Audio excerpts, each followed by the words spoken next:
तो एकादशी तिथि सुरेंद्र भाई कहते एकादशी विषय श्याम जी किसी कहे। एकादशी चारोटी एकादशी बड़ एकादशी आपण समस्ते जानी। आज होती हरि भगवान उत्थान एकादशी। भगवान चातुर्मास्या वर्षा 4 मास पर आज जो एकादशी आज जो उत्थान एकादशी बड़ एकादशी हरि शयनी थिले आषाढ़ मास आपण समस्ते करिसंती। तो एकादशी हूँ 3 दिन व्रत। दशमी दिन आपण मैंने पारण करेंगे, हविष्यान्न सेवन करेंगे। एकादशी दिन निर्जला उपवास रहिबे। आ द्वादश दिन कौन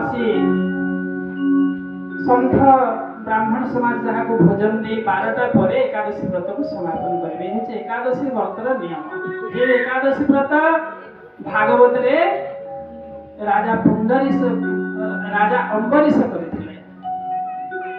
अंबरीश एकादशी व्रत जते समापन तांकर हेतला पारण समय अतिक्रांत हो जाइथिबारु दुर्वासा आस्थिले। आपण माने से কথা समस्त जानि छुंदी। किछि गंडूसी मात्र जल समय अतिक्रांत हो जाइथिबारु गंडूसी मात्र जल पारण कर देथिबारु दुर्वासा तांको अभिशाप गोटे कृत्या सृष्टि करथिले। से कृत्या को जते पठेथिले अंबरीश को मारिबा पई भगवान श्री विष्णुଙ୍କର सुदर्शन आसी जाइथिले आ दुर्वासा को गोड़ीथिले। कथा आपण समस्त जानिछंती। तेणु एकादशी महिमा बहुत अवर्णनीय। तो कथा वस्तु भीतर को जीवा। धरंतु आपण माने ग्रीष्म दिने गोटे गाँ मुंडे गोटे गछ बरगछटे अच्छी प्रचंड रौद्र ताप खरा। से प्रचंड ग्रीष्म प्रदाह भितर आपन शरीर जली पड़ी जाउछ। निकट गोटे स्वस्थ पुष्करिणी अच्छी आपण मैंने कौन करेंगे? निश्चित पुष्करिणी रे टिके स्नान करने इच्छा हम। स्नान कले कौन हम? शरीर उत्ताप टिके किछिटा प्रशमित हो नहीं।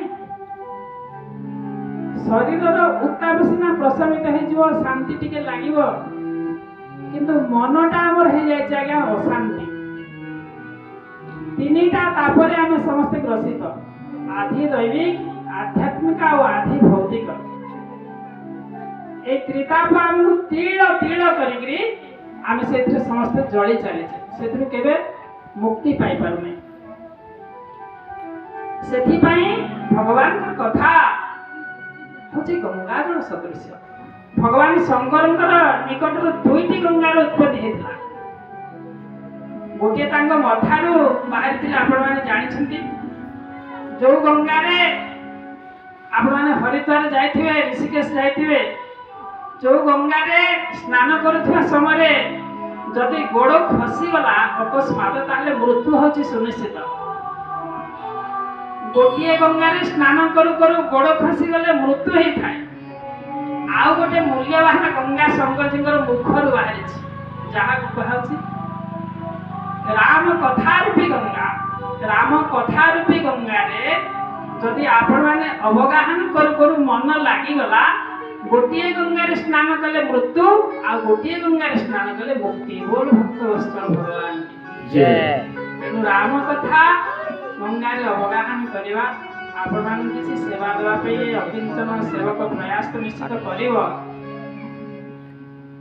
देखंतु आम जीवन में केबे शांति नहीं। आम पाखे सब अच्छी दामी दामी मोबाइल सेट अच्छी, टीवी सेट अच्छी, सोफा सेट अच्छी, प्रत्येक प्रकार टेलीफोन सब सेट अच्छी, किंतु मनटा आमर हो जाए आज्ञा अपसेट। अपसेट मन को लेकरी आमे घूर्णी बात्या भलिया सब आड़े घुरुचे आज्ञा।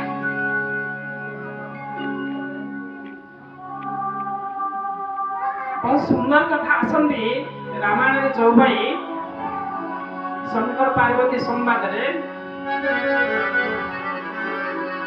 पूछे रघुपति अरे कथा प्रसंगा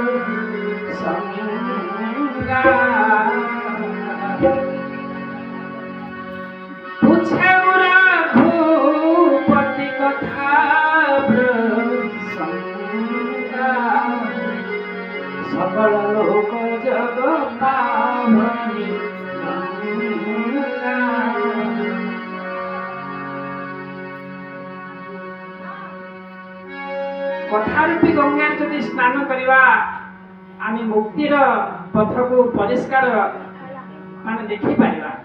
ତ ସଜ୍ଜନ ଆମେ ହଉଛେ ଭଗବାନଙ୍କର ସନ୍ତାନ। ଆମେ ଏତେ ଦୁଃଖୀ ସମସ୍ତେ କଣ ପାଇଁ? ସନ୍ତାନ ମାନେ କଣ? ମାତାର ବିଚାର ପିତାର ଚାରିତ୍ରିକ ପ୍ରତିବିମ୍ବର ଅନ୍ୟ ନାମଟି ହଉଛି ସନ୍ତାନ। ମାତା ଯଦି ଗର୍ଭାବସ୍ଥାରେ କହିବ ମୁଁ ଟିକେ ଭଲ ମନ୍ଦ ଟିକେ ଖାଆନ୍ତି, ଚାଉମିନ ଟିକେ ଖାଆନ୍ତି, ଚାଇନିଜ ଫୁଡ ଟିକେ ଖାଆନ୍ତି, ପିଲା ଜନ୍ମ ହଉ ହଉ ସାଙ୍ଗେ ସାଙ୍ଗେ କହିବ ମତେ ଆଉ କିଛି ଭାତ ମୁଁ ଆଜିଠୁ ଖାଇବିନି, ମତେ ସେଇଟା ଦରକାର। ମାତାର ବିଚାର ଗର୍ଭାବସ୍ଥାରେ ଆପଣ ମାନେ ପ୍ରହ୍ଲାଦଙ୍କର କଥା ଜାଣିଥିବେ। ମାତା କୟାଦୁଙ୍କ